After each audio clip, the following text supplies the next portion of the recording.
master's thesis. A Japanese student had just finished her master's at Auckland University, where I was on sabbatical for 12 months.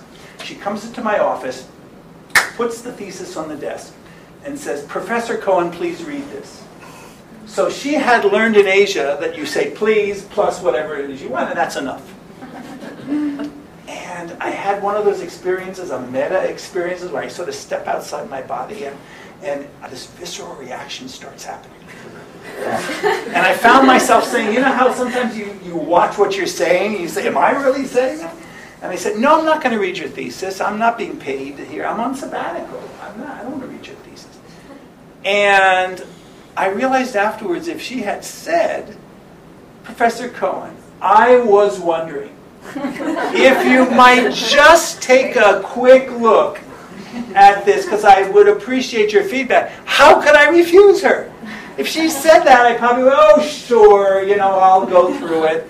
But I was so riled, it was just her language.